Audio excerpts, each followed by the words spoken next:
University మంచి భవిష్యత్తు కోసం తెలుగు విద్యార్థులు ఇష్టపడే యూనివర్సిటీ. కాల్ 9059052378 9059052379 అని అంటారు. చాలా మంది ఈ మాట వాడుతూ ఉంటారన్నమాట. ఐక్యం అయిపోవాలి భగవంతుడి లోపల. మనం ఏమి భగవంతుడి లోపల ఐక్యం అవ్వడానికి పుట్టలేదండి. జీవులం అందరూ కూడా జీవేర స్వరూప హోయ్ కృష్ణేర నిత్య దాస్. మనందరం కూడా భగవంతుడి యొక్క సేవ చేయడానికి ఉన్నాం. ఇప్పుడు చూడండి, ఒక చిన్న పిల్ల ఉంది, ఆవిడికి అమ్మ అంటే చాలా ప్రేమ ఉన్నప్పుడు ఆ చిన్న పిల్ల వచ్చి అమ్మతోటి, అమ్మ మళ్ళీ నేను నీ పొట్టలోకి దూరిపోతాను, నీ శరీరంలోకి వెళ్ళిపోతాను అని అంటే, ఒరే శరీరంలోకి వెళ్ళటం ఏంట్రా, నువ్వు అమ్మ అంటే ప్రేమ ఉంది అని అంటే నువ్వు ఏదో ఒక సేవ చేయాలి. అమ్మకి నచ్చినట్టుగా ఉండాలి, అమ్మకి నచ్చే విధంగా ఉండాలి. అదే సేవ కదండి. అమ్మ పొట్టులోకి వెళ్ళిపోవటం ప్రేమనా, లేదా అమ్మకి నచ్చే పనులు చేయటం ప్రేమనా? నచ్చే పని చేయటం. కాబట్టి భగవంతుడి యొక్క భక్తి, భగవంతుడి ముక్తి అని అంటే భగవంతుడు లోపలికి వెళ్ళిపోవాలి అని కోరుకోవటం కాదు, భగవంతుడినే అయిపోవాలి అని చాలా మంది అనుకుంటూ ఉంటారు అనమాట. కానీ అది కాదండి ముక్తి అంటే.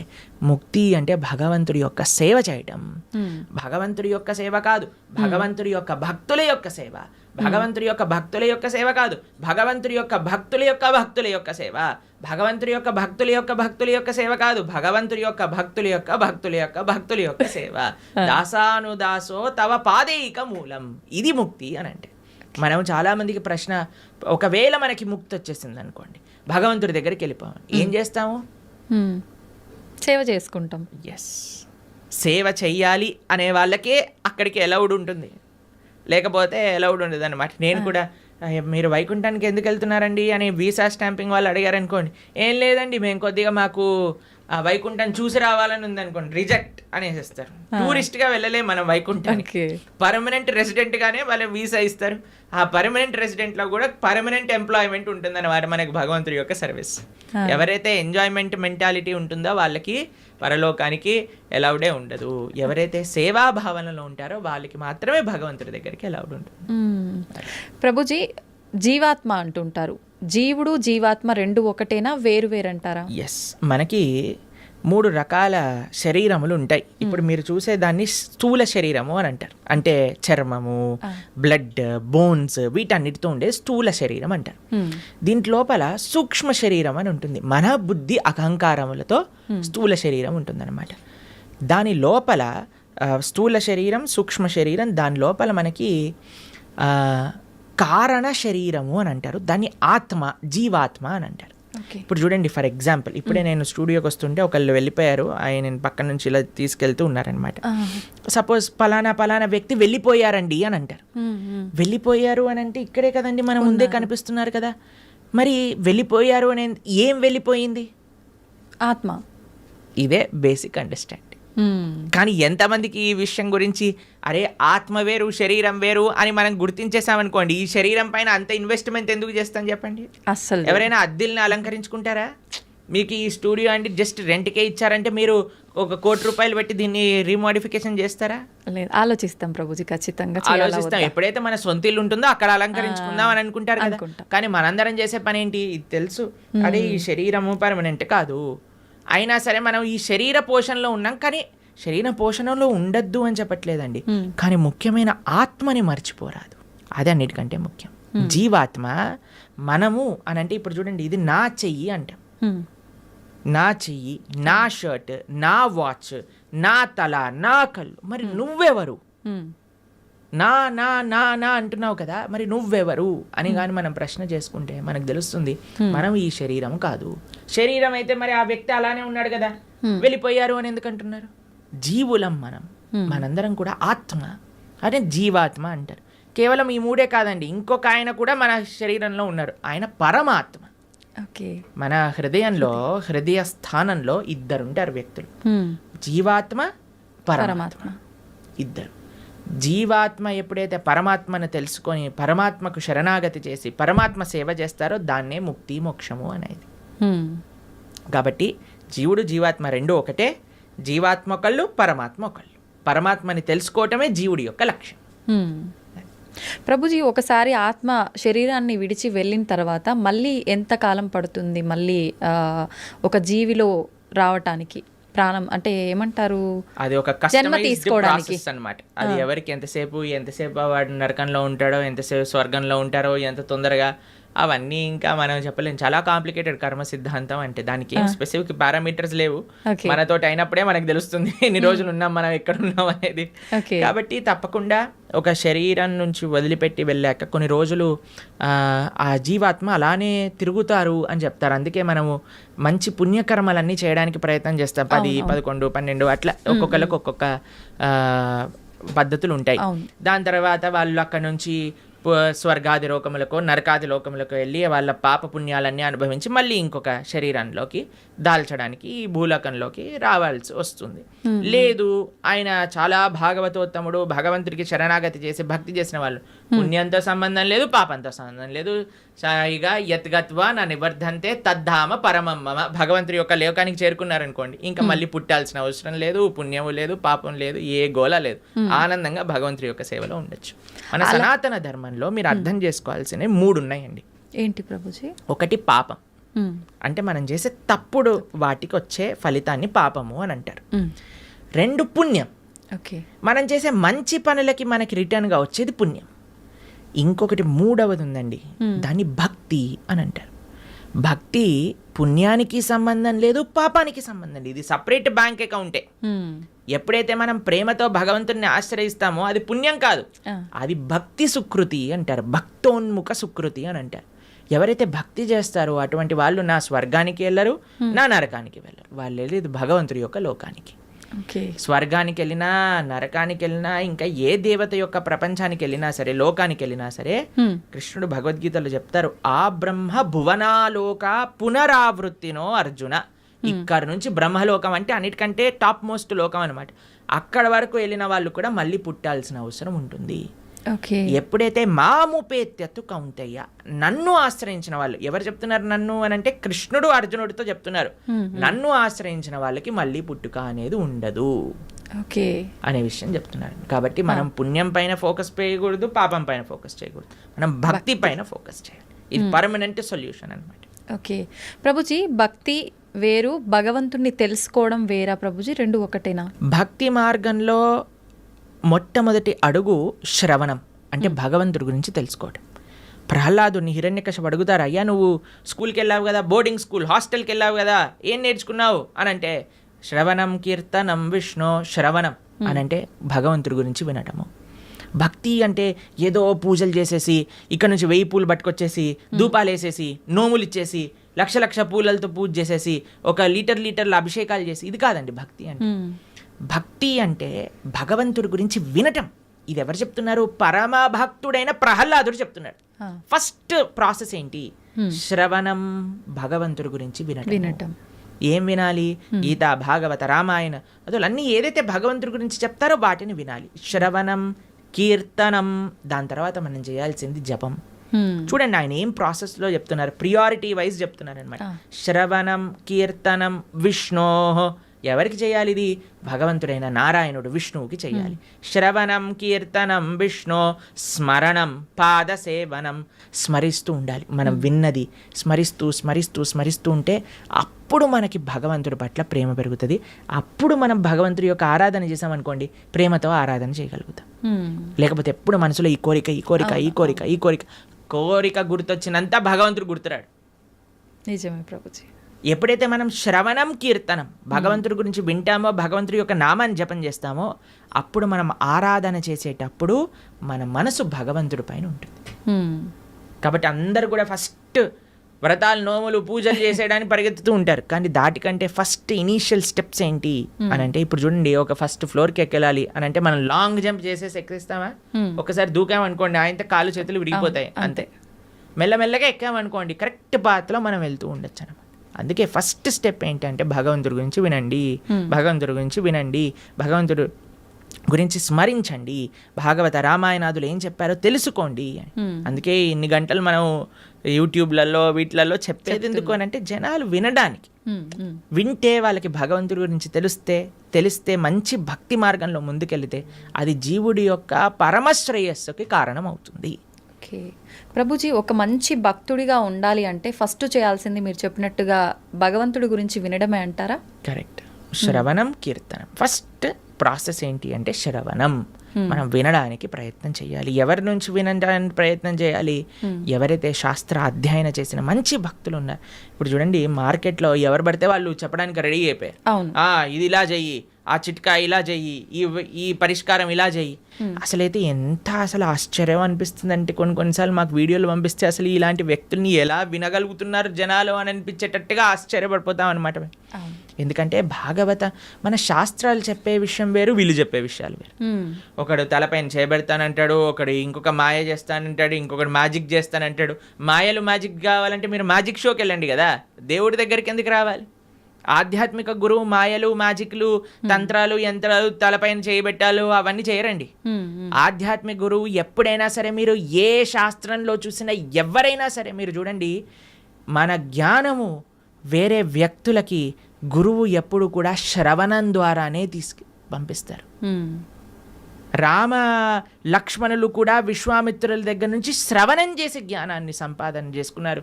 కృష్ణుడు సాందీపముని దగ్గర నుంచి శ్రవణం చేసుకొని జ్ఞానాన్ని విన్నారు.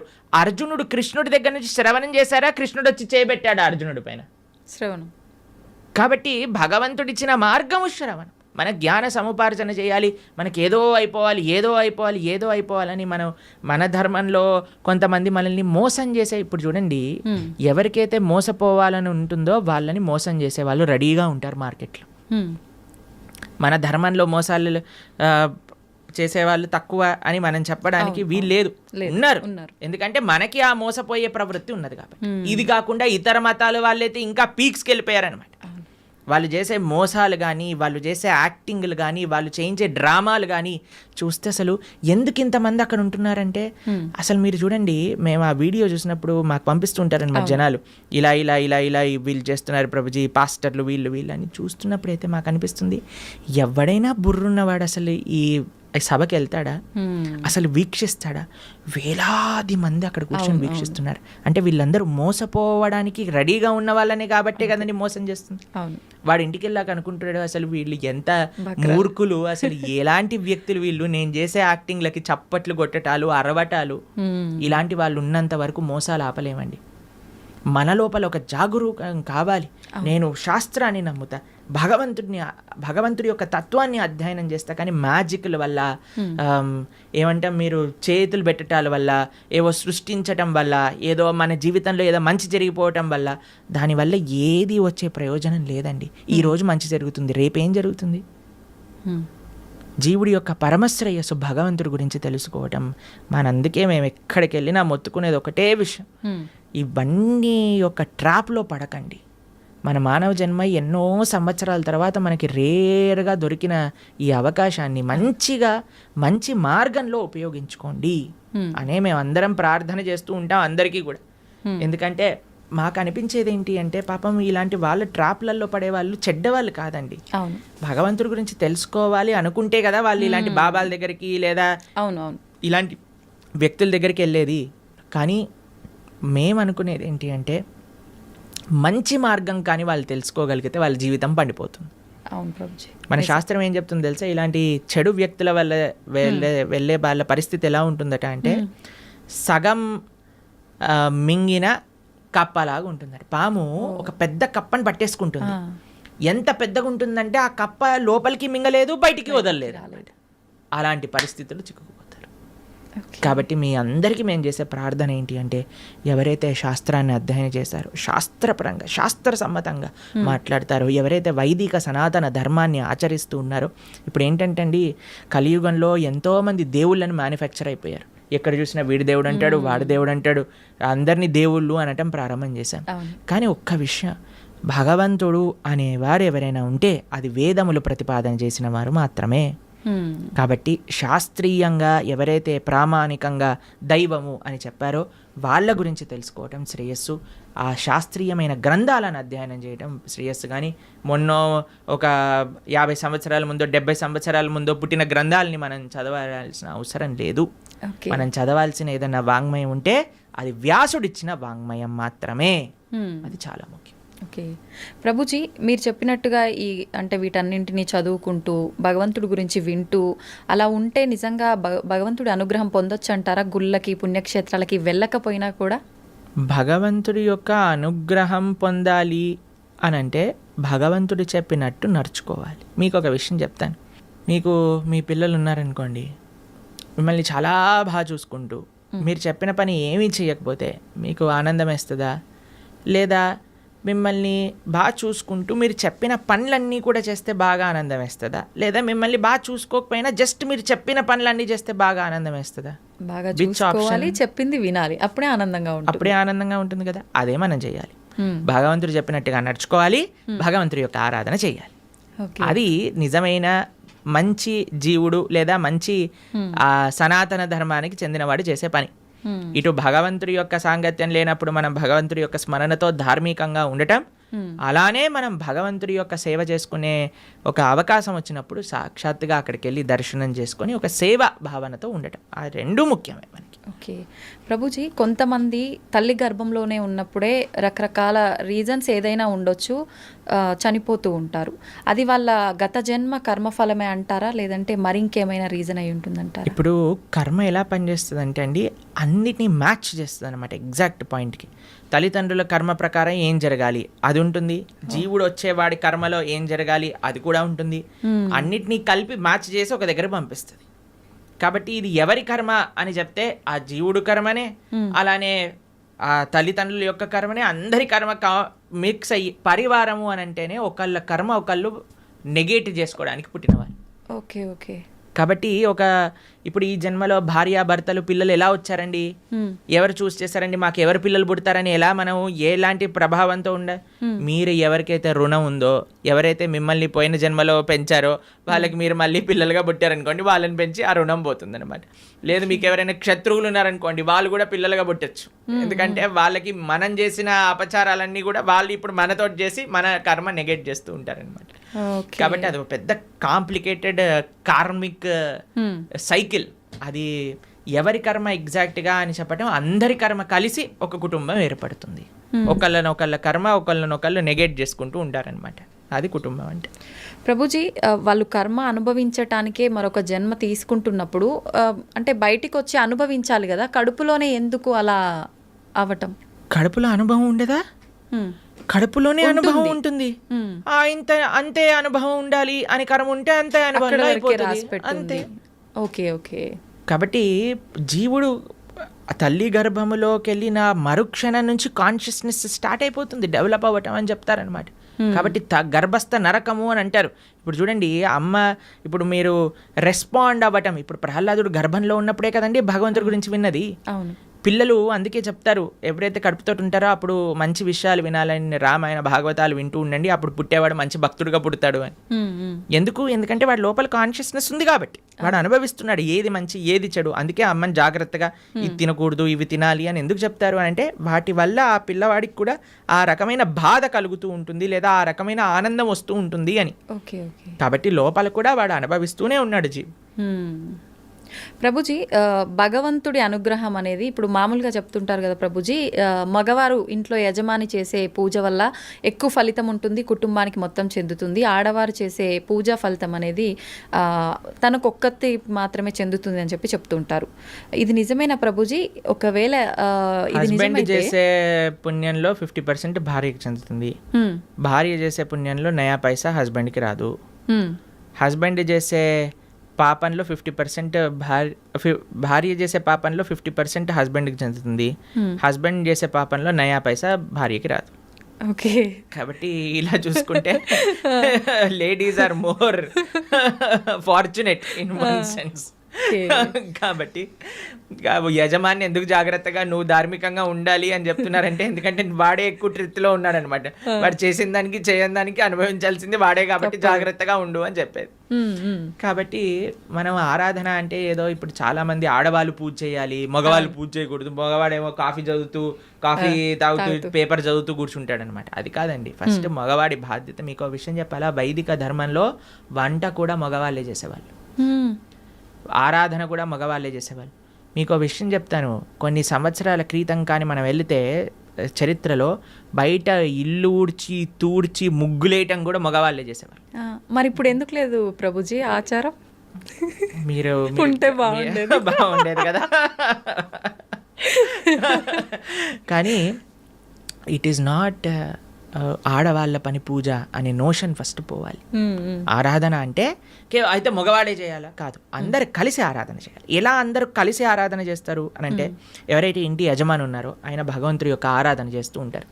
మరి ఇంట్లో ఉండే స్త్రీలు ఏం చేస్తారు, వాళ్ళు చక్కగా భగవంతుడికి నైవేద్యములు తయారు చేసి, భగవంతుడికి పూలమాలలు తయారు చేసి, భగవంతుడికి వస్త్రాలు కుట్టి వీళ్ళు ఆ సేవని సమర్పణ చేస్తారు. పిల్లలు ఏం చేస్తారు, బయటికి వెళ్ళి పూలు, తులసి ఇవన్నీ పట్టుకొని వస్తారు. ఏదైనా రూమ్లో ఆ నాన్నకి అమ్మకి, అమ్మ అక్కడ వంట చేసి ఇక్కడికి వచ్చి అందించి భగవంతుడికి నివేదన చేయడానికి ఇస్తూ ఉంటారు. కాబట్టి పరివారం అంతా కలిసి పూజలో పాల్గొంటుంది అన్నమాట. కాబట్టి ఆరాధన ఎవరు చేయాలి అనే విషయానికి వస్తే ఇంట్లో ఉండే పురుషులే ఆరాధన చేయాలి అని శాస్త్రం చెప్తుంది. అలానే పురుషులు ఒక్కడి ఆరాధన చేసేసి ఇంకా భార్య ఏం చేయాల్సిన అవసరం లేదా అంటే, అందరు కలిసి ఆరాధన. ఒక్కొక్కరికి ఒక్కొక్క బాధ్యత. ఒకళ్ళు నైవేద్యం తయారు చేయటం, ఒక పూలమాలలు తయారు చేయటం, చందనం తీయటం, పూలు తేవటం, పుష్పాలు చేయటం, తులసి పదాలు చేయటం, లాస్ట్కి సమర్పణ చేసుకోవటం. అందరు కలిసి చేస్తే అది ఆరాధన అవుతుంది. అందుకే ఆ family that praise together stays together అని అంటారు. అది చాలా ముఖ్యం. You should pray together. ఒకడు వెళ్ళిపోయి పూజ చేసుకొని వెళ్ళిపోతాడు, దాని తర్వాత ఇంకొకరు వెళ్ళి పూజ చేసుకొని వెళ్ళిపోతారు, అలా కాదు. Everybody should together do it అనమాట. అది ముఖ్యం. ప్రభుజీ, కుటుంబ పరిస్థితులను బట్టి సంసార జీవితంలో కొట్టుమిట్టాడుతూ ఉంటారు కొంతమంది. అటువంటి వారు అసలు భక్తి మార్గంలో నడవటం కానీ, దైవారాధన కానీ ఏమీ ఉండవు. మరి వాళ్ళు ముక్తి పొందే మార్గం ఏమైనా ఉంటుందా? ఎవరు కొట్టుమిట్టాడు అన్నాడు సంసార జీవితంలో? ఎవరైనా పీక పట్టుకొని నువ్వు కొట్టుమిట్టాడు సంసారంలో అని చెప్పారా? అది మన చాయిస్. మనం దేనికి సమయం ఇవ్వాలి అని అనుకుంటే దానికి సమయం ఇస్తామండి. మనకి ఏది ప్రియారిటీ, నాకేది ముఖ్యం అంటే దానికి సమయం ఉంటుంది కదండి. ఇప్పుడు చూడండి, బిజీ, మేము చాలా బిజీ, మాకు జపం చేయడానికి టైం లేదు, మేము గుడికి వెళ్ళలేము అనేవాడు ఇలా వాట్సాప్ స్టేటస్ చూసుకుంటూ ఉంటాడు అనమాట. అందరి మొత్తం కాంటాక్ట్లో ఉన్న వాళ్ళందరివి చూస్తూ ఉంటాడు. మరి వాట్సాప్ స్టేటస్ చూడడానికి ఉన్నాయి, ఫ్యామిలీ గ్రూప్లో వచ్చే అక్కర్లేని చెత్త వీడియోలు అన్నీ చూడడానికి టైం ఉన్నాయి, కానీ ఒక 10 నిమిషాలు కూర్చొని నామ జపం చేయడానికి టైం లేదంటారు. కాబట్టి ఇది జస్ట్ అన్ ఎక్స్క్యూజ్. ఎవ్వరు కూడా ఈ ప్రపంచంలో నాకు టైం లేదు అని చెప్పలేరు. టైం లేదు అని అంటే నీ ప్రియారిటీస్ రాంగ్. నీకు ఈ జీవితంలో ఈ శరీరానికి ఎంతైతే ఇస్తున్నావా నువ్వు, అంతే నీ ఆత్మకు కూడా ఇవ్వాలి అని నీకు తెలిసినప్పుడు, దాన్ని ప్రియారిటీగా పెట్టుకున్నప్పుడు సమయం ఏర్పడుతుంది తప్పకుండా. కాబట్టి ఎవ్వరూ మనల్ని ఫోర్స్ చేయట్లేదండి కొట్టుమిట్టాడు సంసారంలో అని. మనమే కాంప్లికేటెడ్గా చేసుకుంటున్నాం.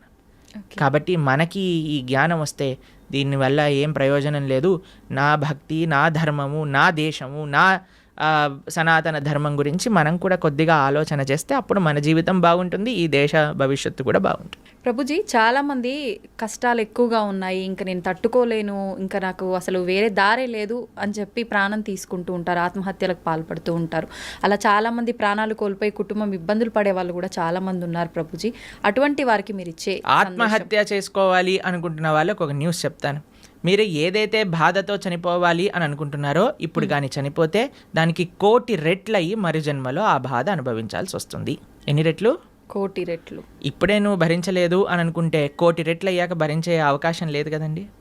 కాబట్టి యూ కెనాట్ ఎస్కేప్. ఆత్మహత్య మహాపాతకం. ఎటువంటి పాతకము అని అంటే దానికి ఎటువంటి ఇంకా ఏం చేయలేమన్నమాట. అది మహాపాతకంలో మహాపాతకం. అటువంటి వాడు నరకంలో చాలా ఘోరమైన పరిస్థితులు అనుభవించాల్సి వస్తుంది. మరజన్మలో ఎత్తినప్పుడు 1,00,000 కోట్ల రెట్లు ఎక్కువ బాధ ఆ జీవుడికి అదే పరిస్థితిలో వస్తుంది అనమాట. కాబట్టి తస్మాత్ జాగ్రత్త.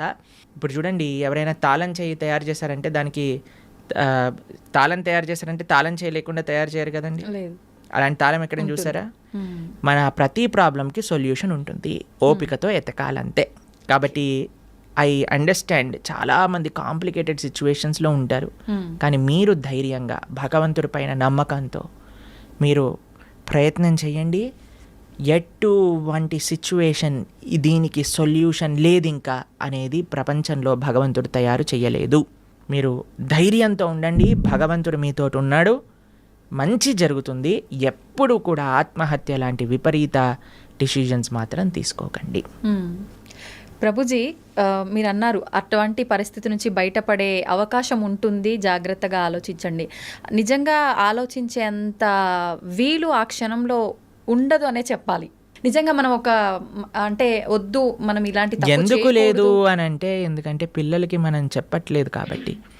పిల్లలకి మనం జీవితంలో నుంచి సక్సెస్ ఫస్ట్ రావాలి, 90% ఎక్స్ట్రా, ఐఐటి సీట్ కావాలి, మెడిసిన్లో సీట్ కొట్టాలి, ఎవరైనా చెప్తున్నారా ఏం పర్వాలేదు నాన్న, నువ్వు ఫోటోగ్రఫీ చేసినా పర్వాలేదు, నువ్వు యాంకర్ అయినా పర్వాలేదు అని చెప్తారా పిల్లలకి ఎవరైనా? లేదు, చదువు పైన లేదా మీరు బ్రహ్మచారి అయినా పర్వాలేదు, నువ్వు సన్యాసి అయినా పర్వాలేదు, నువ్వు ఏదైనా పర్వాలేదు, గొప్పవాడు వాళ్ళు ఆనందంగా ఉండాలని చెప్తారా? ఇవి అసలే డబ్బులు సంపాదన చేయాలి, డబ్బులు సంపాదిస్తే మంచి భార్య వస్తుంది, మంచి భార్య వస్తే మంచి కట్నం వస్తుంది, మంచి కట్నం వస్తే మంచి విలాసంగా ఉంటారు. దీంతో పిల్లల్ని పెంచామనుకోండి, వాడికి ఓ ఇది అయిపోతే నా జీవితం ఫెయిల్యూర్ కదా. ఇవన్నీ మనము మన సమాజాన్ని ఇచ్చే రాంగ్ ఎక్స్పోజర్స్.